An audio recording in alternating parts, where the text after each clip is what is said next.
హ్యానుమాన్.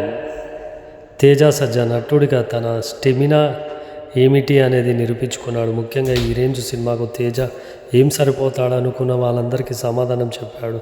ప్రేమ, బాధ, కోపము, హాస్యము వంటి ఇమోషనల్ను అద్భుతంగా పండించారు. ఇక ఫైట్ సీన్స్లో హీరోయిజాన్ని కళ్ళతో ఎలివేట్ చేసిన తీరు ప్రశంసనీయం. వినయ్ రావు పాత్ర Hollywood Sonic hedgehog Jim Carrey క్యారెక్టరైజేషన్ని మరియు ది ఇంక్రెడిబుల్స్లోని విలన్ భావజాలని గుర్తు చేశాడు. వినయ్ రావు పాత్రలో జీవించేశాడు.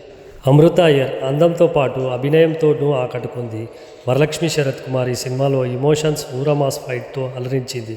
గెటప్ సీను, వెన్నెల కిషోర్లను కేవలం కామెడీ సీన్స్కే పరిమితం చేయకుండా వారి పాత్రలను కథా గమనానికి వినియోగించుకున్న తీరు బాగుంది. నాటకానికి చాలా రోజుల తర్వాత అర్థవంతమైన పాత్ర లభించింది. ఎంతో బాధ్యత ఉన్న ఈ పాత్రను ఆయన చక్కగా పోషించి పాత్రకు మరింత గౌరవాన్ని తెచ్చిపెట్టాడు.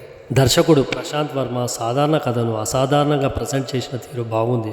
ముఖ్యంగా పిల్లలు, పెద్దలు, ముసలి వాళ్ళు కూడా ఈ సినిమాను ఆస్వాదించేలా సింపుల్ ఎమోషన్స్తో కథను నడిపించిన తీరు ప్రశంసనీయం. అలాగే హీరో ఎలివేషన్స్ను రాసుకున్న విధానం బాగుంది. అవాకయ్యే ఫైటు, ఫ్రీ క్లైమాక్స్ ఫైట్ను డిజైన్ చేసిన తీరు మాస్ ఆడియన్స్ను మరియు పిల్లలను అమితంగా ఆకట్టుకుంటుంది. కాకపోతే లాగ్ విషయంలో కాస్త జాగ్రత్త తీసుకొని సినిమాను 10 నిమిషాలు ట్రిమ్ చేయగలిగితే బ్లాక్ బస్టర్గా నిలవడం ఖాయం. ఇక చివరి 10 నిమిషాలు ఆంజనేయ స్వామిని చూపించినట్లుగా చూపిస్తూ సీక్వెల్ అయిన జై హనుమాన్ ఇచ్చిన లీడు ఏదైతే ఉందో నా భవితో స్థాయిలో ఉంది. దర్శకుడు ప్రశాంత్ వర్మ. దాశరథి శివేంద్ర సినిమాటోగ్రఫీ వర్క్ ప్రీమింగ్స్కు మంచి పేరు వస్తుంది. అలాగే హార్డ్ వర్క్, కాస్ట్యూమ్స్ కూడా బాగున్నాయి.